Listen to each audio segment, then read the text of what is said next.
ولا عدوان إلا على الظالمين والصلاة والسلام على أشرف الأنبياء والمرسلين وعلى آله وصحبه أجمعين. سبحانك لا علم لنا إلا ما علمتنا إنك أنت العليم الحكيم ولا حول ولا قوة إلا بالله العلي العظيم. اللهم صل على سيدنا محمد في كل لمحة ونفس عدد ما وسعه علم الله. اللهم ألهمنا رشدنا وعزنا من أشرار أنفسنا. رب اشرح لي صدري ويسر لي أمري واحلل عقدة من لساني يفقه قولي. أما بعد, Alhamdulillah, dapat bersama-sama kita berada dalam rumah Allah Subhanahu wa taala, menunaikan solat secara berjemaah, dipanjangkan umur, dimurahkan rezeki, diberikan kesihatan yang baik, dapat bersama-sama kita memenuhi ruang waktu kita dengan majlis ilmu. Mudah-mudahan kehidupan kita sampailah di akhir hayat kita diberkati oleh Allah Subhanahu wa taala, insya-Allah. Dan kita juga berdoa kepada saudara seagama seiman kita yang berada di Palestin, di Gaza, supaya mereka diberikan ketabahan, kekuatan, keupayaan untuk menghadapi kekejaman Zionis Israel laknatullah. Dan semoga mereka memperoleh kejayaan dan kemenangan di dunia dan di akhirat. Allahumma amin. Dan kita juga berdoa kepada negara kita supaya bertambah makmur, bertambah maju, stabil dari segi ekonomi dan politik, bertambahnya pelaburan dan mata wang ringgit kita. Kita berdoa supaya naik semula dan mengukuh, dan Malaysia dalam rahmat Allah Subhanahu wa taala.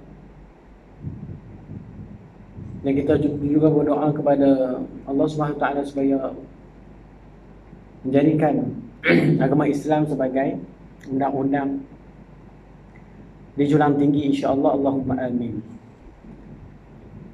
InsyaAllah kita sambung pengajian kita pada muka surat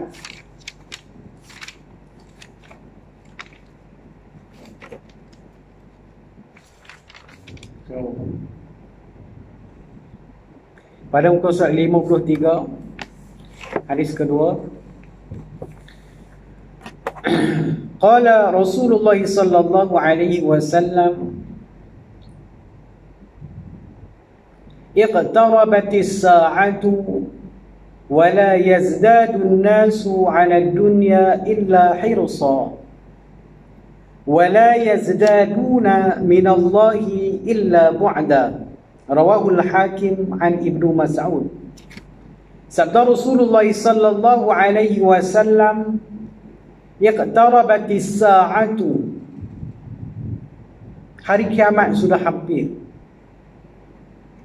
Sekarang ni hari kiamat sudah hampir. Dari hari ke hari, dari masa ke semasa, dari detik ke detik, dari saat ke saat, semakin mendekat kita kepada ajalnya, kepada ajal kita sendiri pun.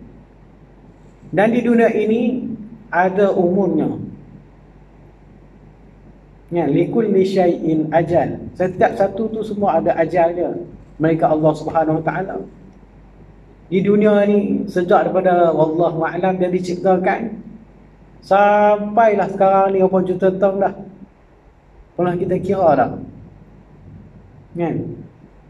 Kalau kereta kita beli pun dia ada main lama, ada sakit, kokno kena pobik macam-macam lah. Kan? Kena tukar hak ni, tukar hak ni. Dunia ni dah lama dah. Kan? Duk kena nak tukar hak ni dah. Kan? Kita tetap gunakan dunia yang sama, tetap dunia yang dahulu, sampailah sekarang. Dunia tu juga tak ada tukar dunia yang lain. Pernah kita fikir umur dia setakat mana ni dah? Berapa juta tahun dah? Masa Nabi Adam turun tu dunia memang dah ada dah. Dan ada hidupan lain selain daripada manusia di dunia ini. Sebelum Nabi Adam lagi. Kata datang Nabi Adam, manusia yang pertama. Daripada Nabi Isa Dah 2024 lah sekarang. Dah zaman Rasulullah sallallahu alaihi wasallam dah dekat 2000 dah. Beribu tahun dah situ. Yang hampir dengan kita. Sebelum itu dah lama dah. Maka dia semakin hampir kepada kesudahannya, iaitu hari kiamat. Hari kiamat sudah hampir. Hari kiamat sudah dekat. Jangan kita kata semakin jauh kiamat ni lambat lagi, mungkin dalam masa 1000 tahun lagi kita kata kan. Kita dah nak jumpa dah kan, habis kan. Hari kiamat itu sangatlah hari yang amat dahsyat sekali. Wallahu a'lam, kita kok tak dan masa hadapan nanti. Iqtarabatis sa'ah, masa hampir kiamat itu. Masa kematian pun dah makin hampir dah dengan kita. Kita tak boleh nak tangguhkan kematian kita, tangguhkan ajal kita walaupun sesaat pun. Idza jaa ajaluhum la yasta'khiruna sa'atan wa la yastaqdimun. Apabila datang ajal tu tidak boleh nak perlambatkan ataupun nak percepatkan. Apabila dia sampailah. Tapi itu di dalam rahsia Allah Subhanahu Wa Taala. Bila dia tu akan terjadi. Wala yazdadun nasu 'ala dunya illa hirsa. Walhal manusia semakin gemar dan loba pada dunia. Manusia tengok seluruh dunia sibuk dengan dunia. Memang dunia tu amat penting. Nak hidup di dunia semua pakai duit kan. Nak hidup di dunia mestilah menggunakan segala apa yang ada di dunia ini. Sebab kita hidup di dunia. Tetapi meletakkan dunia itu sebagai utamanya, matlamat utama dah hidupnya semata-mata dunia saja, dia tak fikirlah. Tambah nak main masjid surau ke, nak dengar sama kuliah ke apa pun, dia kata mampu pergi lah kan. Nampak lagi umur muda lagi apa semua kan. Ada pun dah sampai pencing dah pun, nak kita lambat lagi taklah sakit teruk sangat kan. Lah boleh hidup pergi jalan motor lagi, tu naik motor kereta apa semua, lambat lagi dia kata tak apalah. Dia kata bahkan sampai kata tahap sembahyang pun dia kena lupa kan. Kalau leka tak sembahyang, itulah lagi makin teruk lah. Tetapi daripada Allah Ta'ala semakin jauh, daripada Allah Ta'ala tu semakin jauh. Dunia semakin dah dekat dengan kiamat, manusia semakin jauh. Tu adalah satu tanda kiamat. Jangan kita nak termasuk dalam tanda itu. Jangan kita pula lupa kepada Allah Subhanahu Wa Taala. Kalau kita leka, kita percepatkan kembali kepada Allah Subhanahu Wa Taala. Wa tubu ila Allah. Kembali bertaubat kepada Allah. Memang dunia ini akan hampir kepada masanya, kepada kiamatnya. Dan tanda-tanda besar kita tak jumpa lagi. Tanda-tanda kecil berlaku dah kan, sejak pada zaman dulu lagi. Cuma tanda-tanda besar sajalah. Munculnya Imam Mahdi, munculnya Dajjal, turunnya Nabi Isa dan seterusnya. Tak lagi, tak jumpa lagi dah. Tak pernah dengar dalam berita kita buka, kita tengok kata ada orang telah berbai'ah ataupun mengaku dirinya sebagai Imam Mahdi di hadapan Kaabah. Dan seluruh dunia mengakui dia. Tak ada lagi. Tak ada lagi dia umumkan dirinya di hadapan Kaabah. Tak ada lagi kita dengar kata Imam Mahdi. Kita buka dalam handset ke TV ke apa lagi, tak jumpa. Maka tidak ada lagi lah. Ciri-cirinya itu tidak ada lagi, tak jumpa. Maka tanda-tanda besar tak ada lagi. Tapi semakin lama semakin hampir. Itu yang kita kena yakinnya. Tapi manusia yang kita lihat seharian ini, seharian kita sangat jauh dengan Allah Subhanahu Wa Taala. Malah mereka kata Islam ni tak payah nak amalkan sangat. Sebab Islam ni hanya untuk sembahyang kan. untuk pergi haji, untuk bayar zakat macam tu ya. Selebih daripada tu kita tak perlu pakai sangat Islam ni. Itu pandangan yang salah lah di situ. Tapi manusia kebanyakan yang pakainya tu lah. Dia pun tak pentingkan sangat yang Islam ni, yang agama ini. Sebab itulah Allah kata, Nabi kata dalam ini, manusia semakin jauh daripada Allah Subhanahu wa ta'ala wal'iyyazubillah. Dan kita minta doa janganlah kita termasuk dalam golongan yang sebegitu. Kemudian hadis seterusnya, qala Rasulullah sallallahu alaihi wasallam, iqra'ul Qur'ana wabtaghu bihi wajha Allah ta'ala min qabli an ya'tiya yawmun min qabli an ya'tiya qaumun yuqimunahu iqamatal qidah yata'ajjalunahu wa la yata'ajjalunahu. Rawahu Abu Daud an Jabir. Sabda Rasulullah sallallahu alaihi wasallam, iqra'ul Qur'an, bacalah kamu Quran, bacalah kamu akan Quran, bacalah Quran. Hadis yang lain, iqra'ul Qur'an fa innahu ya'ti yaumal qiyamati syafi'an li ashabi, bacalah Quran, kamu nanti dia akan jadi syafaat bagi orang yang membacanya. Banyaklah fadilat-fadilat Al-Quran, kelebihan-kelebihan membaca Al-Quran yang disebutkan dalam hadis-hadis yang lain. Tapi hadis yang ni dah sebut iqra'ul Quran, bacalah Quran, baca saja. Kalau kita tak tahu maknanya pun dah dapat ganjarannya, pahala dia. Baca saja, tanpa kita tengok maknanya, tafsir dia, tak tahu pun baca je, itu pun dah manfaat lah. Fadilat Quran sangat banyak kan. Boleh jadi kawan kita dalam kubur. Dekat dunia ni kawan kita sekat ni je, bukan boleh teman kita sedia kan.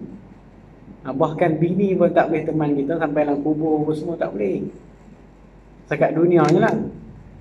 Tapi kalau Al-Quran di dunia, kita jadi kawan kepada dia, dia jadi kawan kepada kita di dalam kubur, di hari akhirat, sampailah orang tu masuk ke dalam syurga. Orang yang amalkan Al-Quran ini, walaupun sedikit dia amalkan Al-Quran, sehari dua muka selai, tapi dia melazimi benda itu, maka dia adalah sahabat dia Al-Quran. Apabila kita tidak tinggalkan Al-Quran, Al-Quran tidak sesekali akan tinggalkan kita. Kerana dia lebih ingat siapa yang membaca. Bahkan kita tak baca Quran pun kita melazimi baca. Buatlah 30 ke apa kan. Kalau kita tak ada lah seharian kita nak baca Quran, jangan tinggalkan Quran selain daripada kita lah sembahyang tu lah. Di luar sembahyang tu, iqra'ul Quran, bacalah Quran. Banyaklah fadilat-fadilatnya.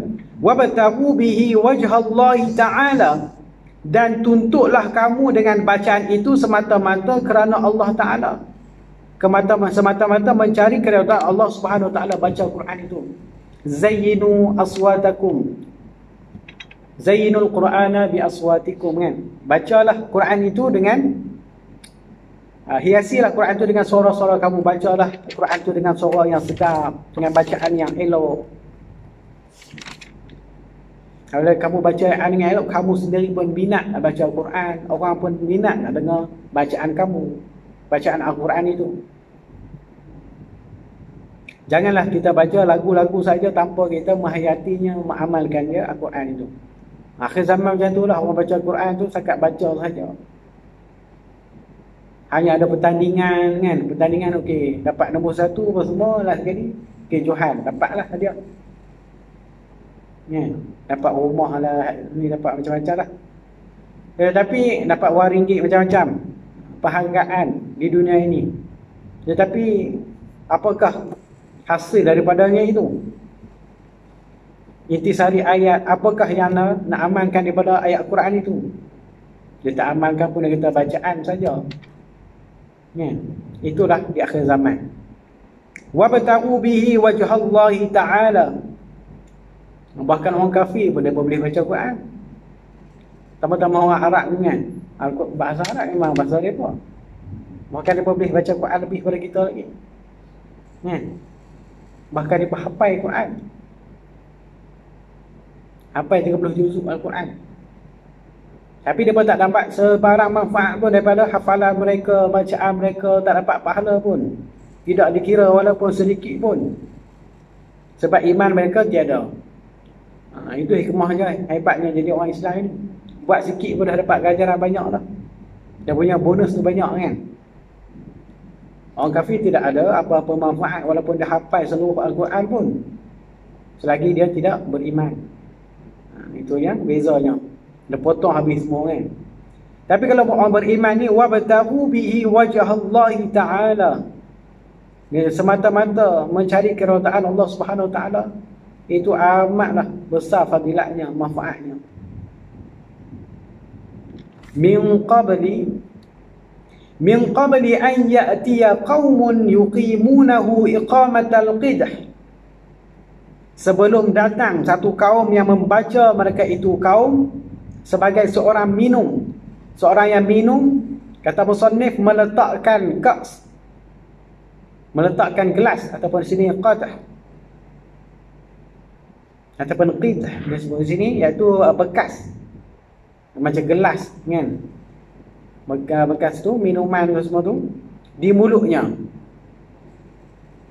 Yata'ajjalunahu wa la yata'ajjalunah, dia cepat dan segera bacaan yang dia minum cepat, seolah dia letakkan gelas, air gelas tu di mulut dia, dia minum.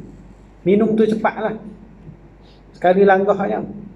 Segera bacaannya. Wala yata'ajjaluna, dan mereka tidak berlambatan, tak lambat. Macam minum air.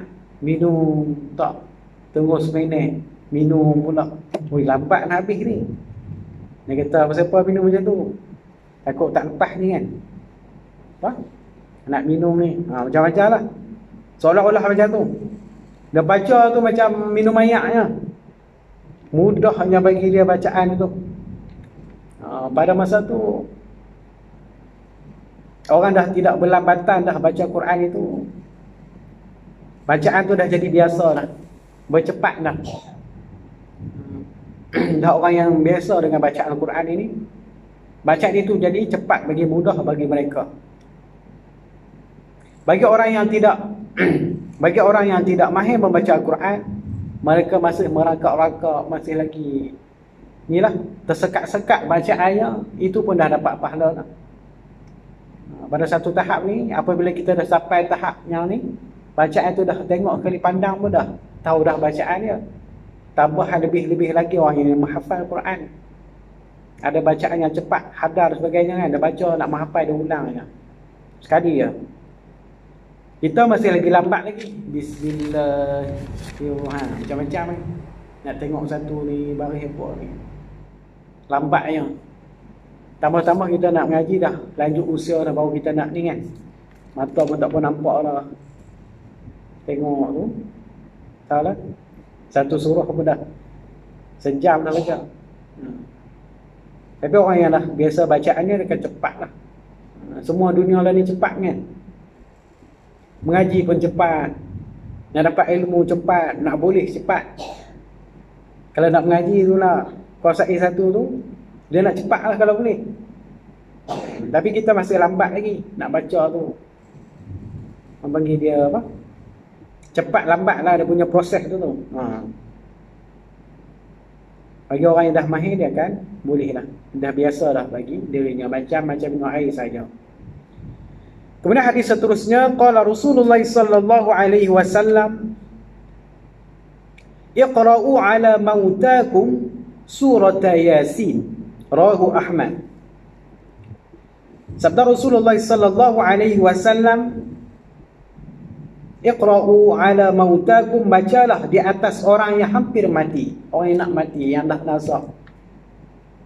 Ni ada saudara kita ni dah nazak dah, di mai lah ke rumah dia baca Quran, baca Yasin. Itu akan surah Yasin atas orang yang hampir akan kematian. Hadis ni pun ada yang mereka jadikan hujah. Kata baca Yasin ni kena baca orang yang mati ke, yang dah nak mati ke, yang dah hampir kepada nak mati kan? Ataupun baca setiap kali kita pergi ke kubur, macam-macam lah. Tapi lah hadis ini dia kata orang yang hampir hendak mati, bukan orang yang dah mati dah. Bolehlah nak baca orang yang dah mati dah, tidak salah pun, sebab ia sebahagian daripada Al-Quran. Bacalah Iqra'ul Quran.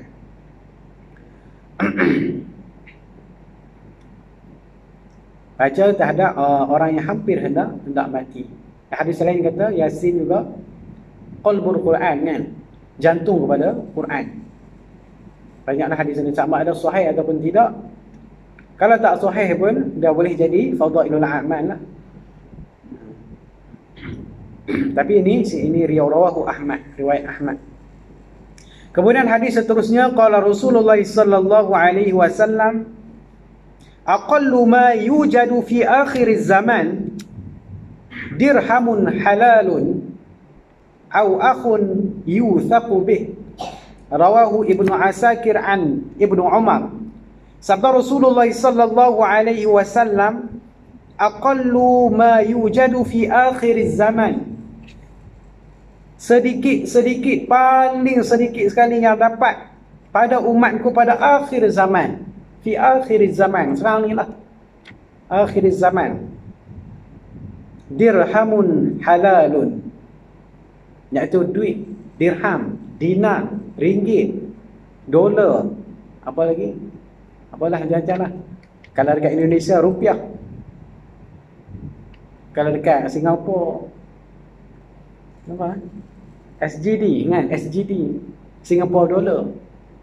Kalau Brunei BRD, Thailand baht, apa sajalah nama wang ringgit. Sama naik ke turun kan? Mudah-mudahan kita doakan supaya mata wang kita ringgit tu semua kembali kepada inilah, naik dan mengukuh, insya-Allah. Iaitu duitnya halal. Duit yang halal ni payah nak dapat pada akhir zaman tu. Bahkan nak cari yang betul-betul bersih tu tak ada lah. Cuba kita bagi tahu apa duit yang betul-betul bersih kepada kita. Cuba bagi tahu. Kita kata duit gaji kita, kan, duit gaji kita duit bersih. Sebab kita pergi setiap hari kerja, pergi balik, cukup bulan kita tolak, kita ambil gaji. Lepas tu dia kata duit itu betul-betul bersih. Betul ke bersih, kan? Dia pergi kerja kadang-kadang lambat, pergi, lepas tu dia bohong lah, kata ada anak sakit tadi, kan? Yang tu lama dia buat kerja tu. Lepas tu dia main nak pergi mana, tapi ambil MC pula. Ambil MC tu dia bohong, doktor lah kata sakit perut lah, demam apa semua, boleh lah MC tu. Lepas tu dia tunjuk lah, kata ni ada MC. Tak apalah. Lepas tu macam-macam hal, kan. Lepas tu yang punch card pula, dia suruh kawan dia punch pula. Kata hang masuk awal punch tak kat aku. Dia punch kat dia. Aku tengok tak merah lah naik, kan. Okey lah, nampak elok. Maksudnya dia membohong tu dah lama dah. Berapa lama buat macam tu? 30 tahun. Lama dah.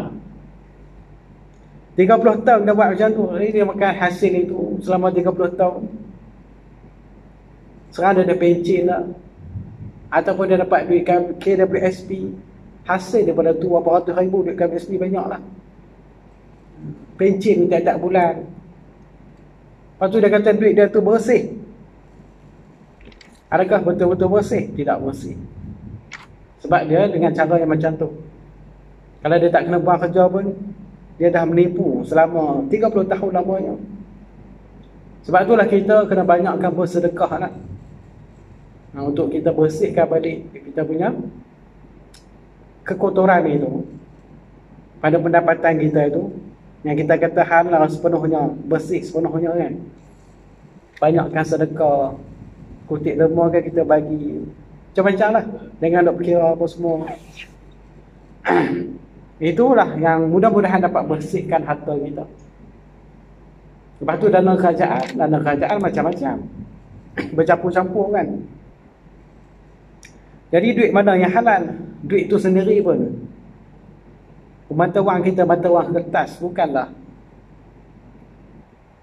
Mata wang kita ni, mata wang kertas semua ni, seluruh dunia ini bukanlah betul-betul bersih, kan. Sebab ada riba, walaupun kita ni riba di situ sebab kenaikan dia pada masa-masa tertentu.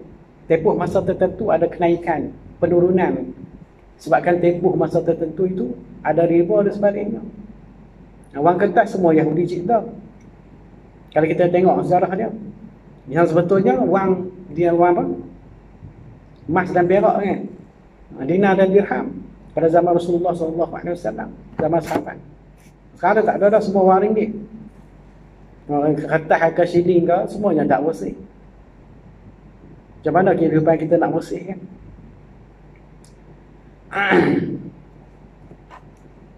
Sebab itulah di akhir zaman duit yang halal itu payah.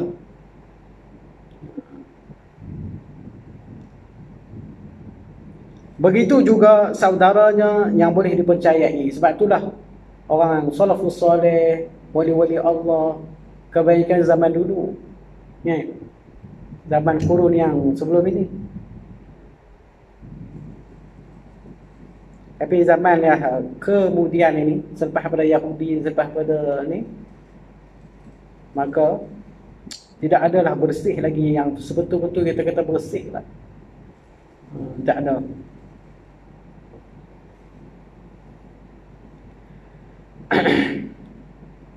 Begitu juga saudaranya yang boleh dipercayai akan dia, au akhun yuthaqu bih, ataupun saudara yang boleh dipercayai akan dia, saudara, kawan, adik-beradik kita yang boleh dipercayai amat sedikit, itu memang terbukti lah ya.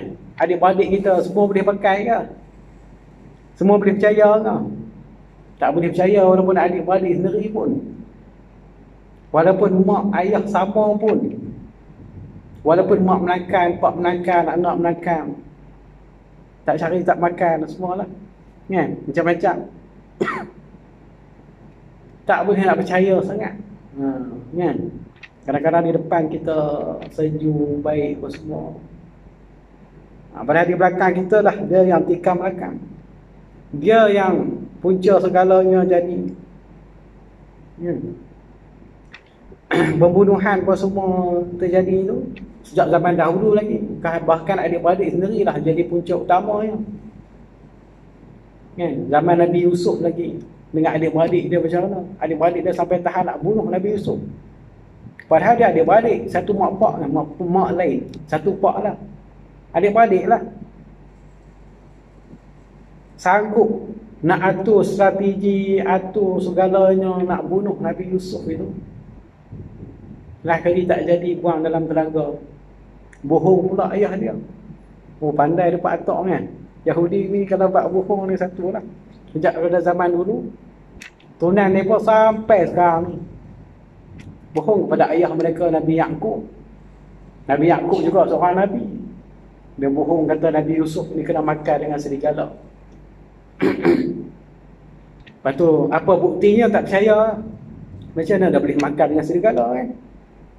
Dia kata ni, tengok baju dia ni penuh dengan darah.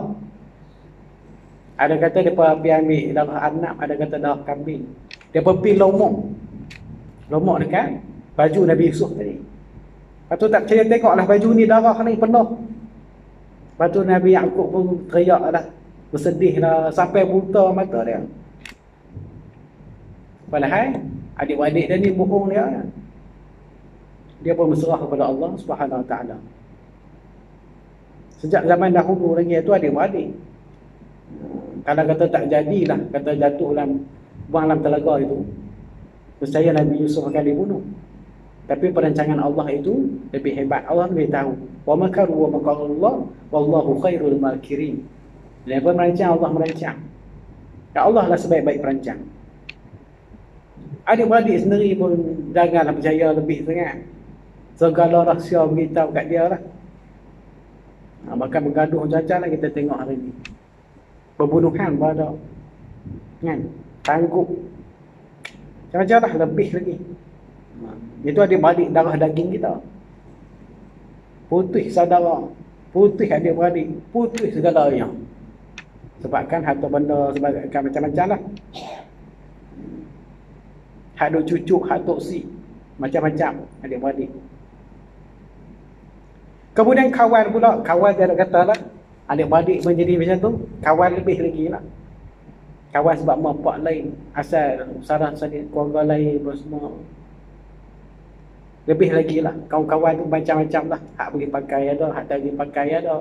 Hak boleh hanya boleh jumpa saja, macam tu tak boleh nak harap sangat. Ada yang boleh harapkan duit ringgit, boleh simpan harapkan duit ringgit. Kalau dia lah boleh pakai. Ada yang tak boleh pakai langsung. Kata kawan-kawan pergi lah kan. Tengok kok jalan macam tu lah. Tanya sihat tak pergi lagu tu je. Kawan. Ada juga jenis-jenis kawan, ada pembahagian je. A, B, C, D, E. Kita bahagi sendiri lah. Ada pun yang berkawan ikut dan saja, ikut. Dia kata, mampu pergi lah kan. Itu teruk lah. Dia akan, dia sendiri akan jatuh lah nanti. Dia akan teruk. Sebab dia tak pilih ikut dan saja. Itulah akhir zaman. Begitu juga saudaranya yang boleh dipercayai akan dia. Hanya sikit saja, mungkin seorang dua saja yang boleh betul-betul dipercayai.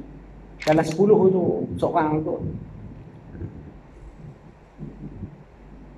Maksudnya kata musannif bahawasanya halal di dalam dunia ini maujud. Ada yang halal dalam dunia ini. Ayam kan, ikan, makanan yang kita halal disembelih dengan elok, itu halal. Sebaliknya, tu kita tak tahu kan, sebalik itu. Ayam, ikan, beras kita makan hari-hari itu semuanya halal. Di sebaliknya itu. Cara mendapatkannya semua itu wallahu a'lam lah. Tapi yang halal tu masih ada, kata musannif, di dalam dunia ini. Walau semacam mana pun ada yang halal.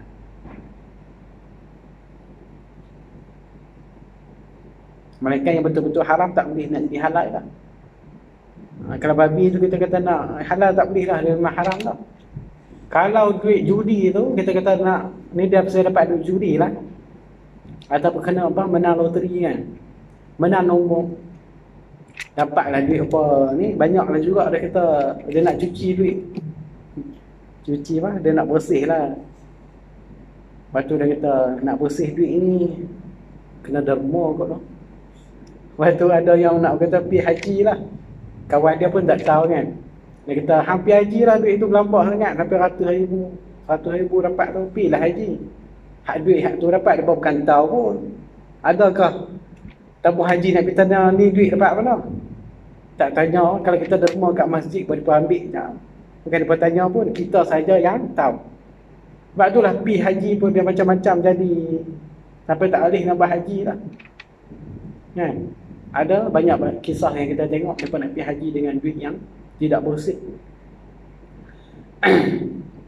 Lepas tu mereka ada guna pula duit itu untuk buat masjid, untuk buat pondok. Hak terima tu tak apalah. Sebab tu kita tak diwajibkan tanya. Untuk kita terima dana, terima sumbangan, kita tak wajib tanya. Orang nak bagi derma kat kita, kita tak wajib tanya ni main duit pada mana, dapat hasil pada mana. Tak wajib tanya. Dia bagi, kita husnuzon, kita ambil je lah. Cuma orang yang bagi tu dah yang masalahnya yang dia nak kena tanggung. Kadang di dunia sendiri dah nampak dah cukup teruknya. Dia buat rumah, dah beli kereta, dah menikah, menikah pula dengan duit tu.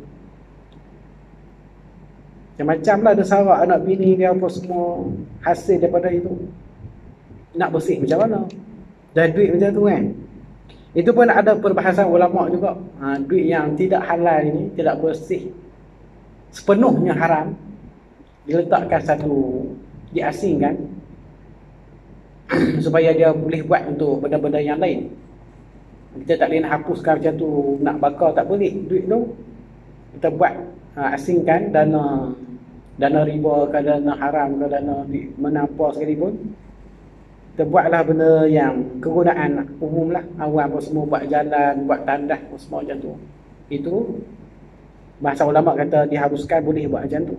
Tapi untuk makan dari kita ni, seharian kita, perbelanjaan kita, itulah. Jadi darah daging kita itu tidak bolehkan lah. Tapi ada tak orang yang macam tu, ada berlambak siap masuk dalam apa, spot toto kan, masuk saham dalam spot toto. syarikat judi kan. Makan hasil daripada tu. Lepas tu dia kata, tak apa yang hasil judi tu, tak apa, kita boleh derma. Kita dapat lebih, kita boleh cuci balik. Pergilah, orang nak pergi haji ke pondok masjid surau, kita derma. Orang kata pun bersih lah. Bersih cara dia lah, fahaman dia memang tak bersih. Kena serahkan kepada Baitul Mal, serah kepada kerajaan nanti, serah kepada pihak zakat ke apa-apa. Kita tahulah nak buat benda tu, duit tu. Itulah yang kita boleh selesaikan. Kalau dia makan, dia guna sehidup dia, seluruhnya tidak berkat. Tetapi di akhir zaman ini sedikit wujudnya.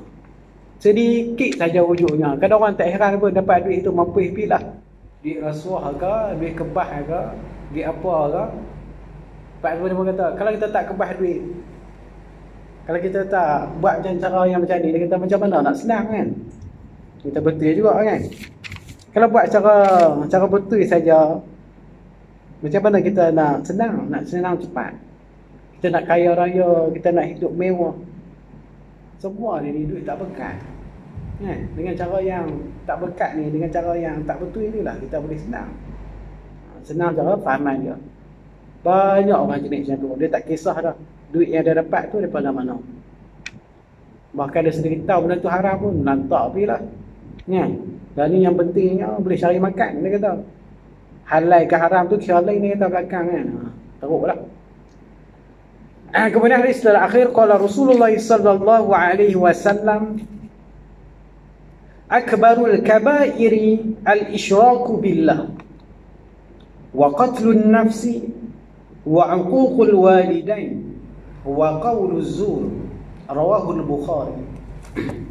Sabda Rasulullah sallallahu alaihi wasallam, akbarul kabairi al-isyraku billah, rawahu al-Bukhari. Ini sahih, hadis sahih. Sebesar-besar dosa itu menyekutuai Allah, menyengutukan, menduakan dengan Allah. Yang itu dah kita tahu, isyraku billah. Innallaha la yaghfiru an yushraka bihi wa yaghfiru ma duna zalika liman yasha. Allah Ta'ala tidak sesekali akan mengampunkan dosa syirik dan mengampuni dosa-dosa selainnya. Dosa syirik itu amat besar sekali. Kalaulah seorang tu syirik, terhapuslah segala amal kebajikan yang orang beriman itu. Kalau ada syirik kepada Allah, wal-a'yadzubillah, terhapuslah segala amal kebajikan yang dia kerjakan sebelumnya. Syirik terbahagi kepada dua, syirik jali dan syirik khafi, syirik yang jelas dan syirik yang tersembunyi. Dan yang kedua adalah waqatlun nafsi, iaitu membunuh diri. Dosa yang kedua yang terbesar adalah membunuh diri. Tapi orang Melayu ni payahlah nak bunuh diri. Jarang sangat kita tengok. Tapi kalau kita tengok bangsa lain, iaitu bangsa Jepun ke orang kafir lah, Jepun tu terutamanya, mereka suka sangat buat bunuh diri kan. Tapi sebelum Nabi Muhammad SAW, syariat Nabi lain, iaitu Nabi Musa, tak silap, ada, itu dia kata kena bunuh diri kalau nak bertaubat. Bunuh diri, barulah kamu boleh terhapus dosa kamu. Lepas itu dimasukkan tak boleh dah bunuh diri. Wa qatlun nafsi, iaitu membunuh diri. Yang mana dosa membunuh diri ni, kalau orang yang terjun daripada gaung, daripada bukit, terjun melalu dia mati, di hari kiamat nanti, di hari akhirat nanti, dia akan disiksa macam tu juga. Dia terjun, jatuh, lepas tu elok balik, naik atas bukit, terjun balik, pecah, jatuh, naik balik. Dia ulang-ulang sakitnya kan. Lepas tu orang yang bunuh diri dia dengan guna besi yang tajam, pisau, tombak, apa sajalah, dia bunuh diri, tikam perut dia. Maka di akhirat nanti pun dia akan bunuh macam tu juga. Tikam perut dia, elok balik, tikam lagi, elok balik. Ikutlah macam tu lah, diulang-ulang seterusnya sampailah habis. Itu dosa membunuh diri. Umat Islam tidak dibenarkan bunuh diri walaupun dia teruk sekat mana pun. Kalau dia terlalu stres sangat. Kita ingat apa jenis ada apa? Jenis ubat lah. Kalau kat farmasi ada lah. Dia ada magnesium tu kan. Ubat magnesium apa? Sulfate ke apa. Dia boleh rendahkan dia punya ni stres kita, magnesium. Ubat stres kan. Boleh makan ubat stres yang terlalu banyak. Kita boleh makan herba-herba. Kita boleh makan suplemen yang boleh rendahkan stres kita. Sabuk sangat kan. Selain pada baca Quran, selain pada zikir, selain pada ingat kepada Allah SWT, amal ibadah, kita boleh makan benda-benda yang diharuskan, suplemen, magnesium apa, sulfate tu. Tu boleh beli di farmasi lah. Dia boleh rendahkan kadar stres kita, boleh bagi tidur kita nyenyak apa semua macam-macam lagi. Jangan kita makan yang dadah sudah lah kan. Itu teruk lah. Suplemen, makanan tambahan ada yang boleh rendahkan stres kita, kita boleh makan benda tu. Janganlah sampai tahap bunuh diri. Ataupun makan pil tidur yang terlalu banyak sampai lebihan dia, tak boleh tak. Ikut nasihat doktor. Supaya kita tidak sampai tahap membunuh diri.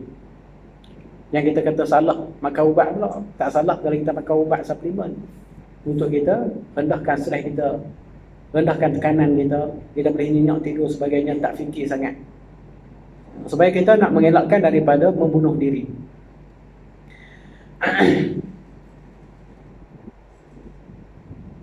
Dan daripada orang yang toksik ke apa semua, orang yang boleh menyebabkan kita tekanan stres, kita boleh jauhkan diri pada mereka. Cuba jauhkan diri pada orang yang jenis macam tu. Masyarakat Jepun selalulah bunuh diri. Dia panggil istilah, tak ingat lah, harakiri ke apa. Kalau dia stres sangat, kerja ke apa, dia naik atas bangunan, dia terjun. Mati. Dia kata dengan mati tu, dia kata habis lah. Settle semua. Dia tak tahu lepas benda tu nak jadi teruk ya. Kan? Dia kata habis lah. Potong habis lah, masalah. Settle lah.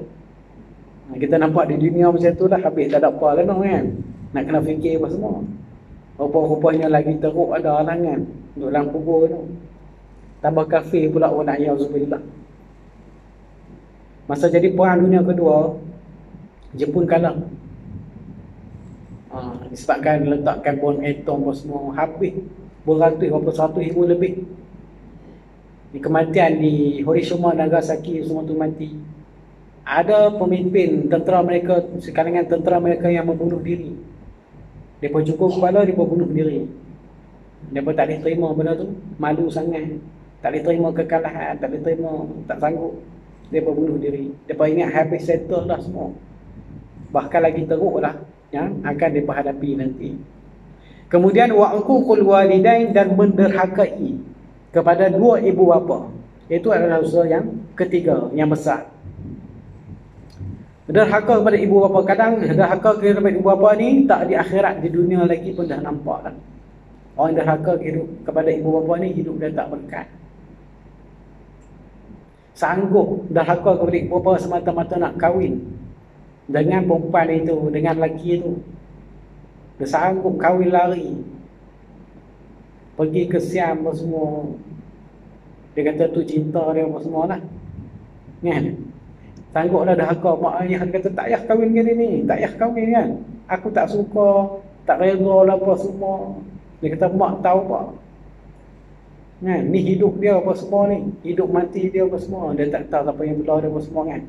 Lawanlah derhaka mak ayah apa semua. Lah kali dia pergi menikah di Siam di mana tak tahulah. Lepas tu, lepas ada kahwin tu baru dia tahu susah juga nak kahwin ni kan. Macam-macam nak kena tanggung. Lepas tu dapat anak apa semua, susah kat hidup ni.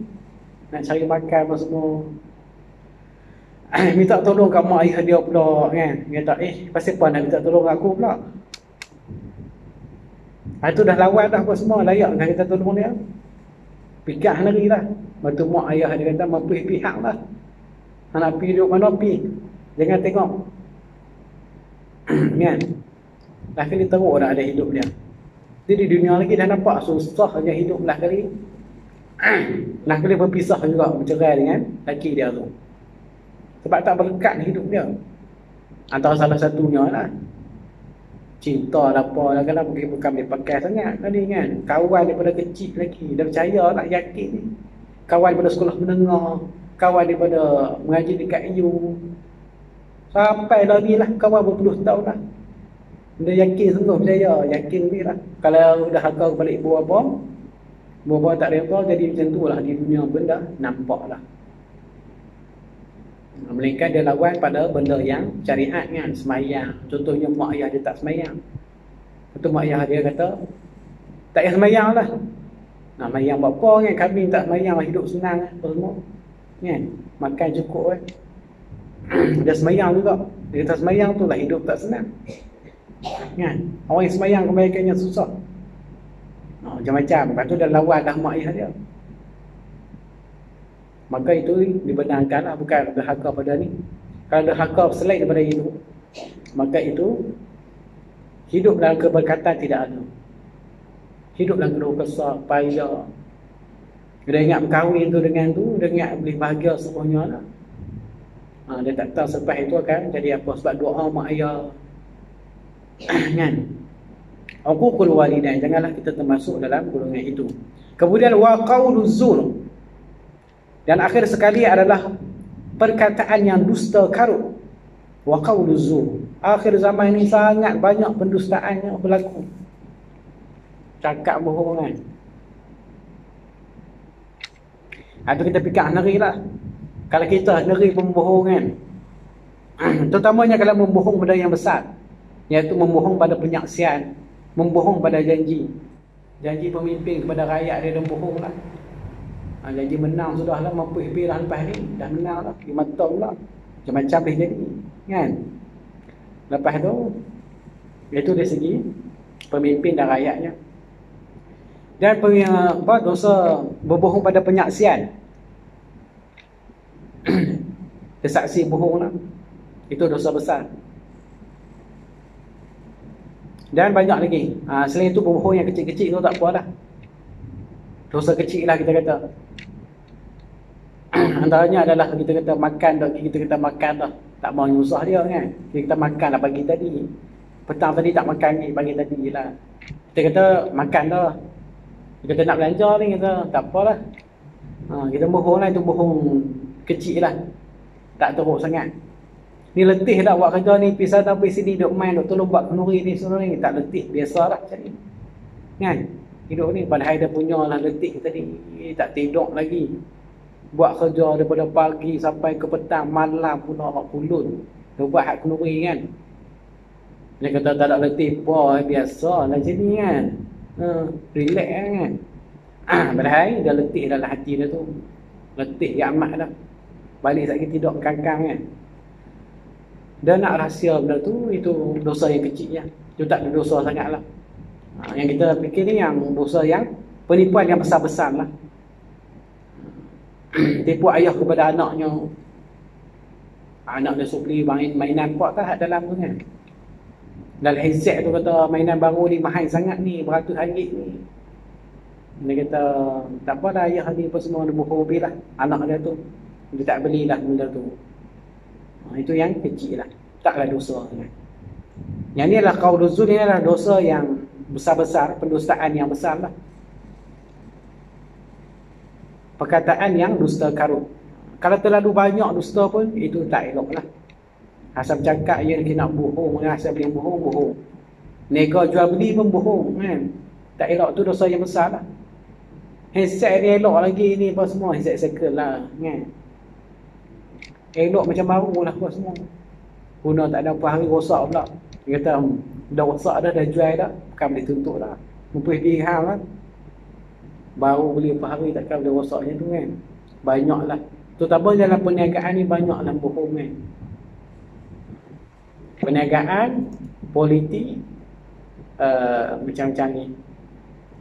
Penyaksian.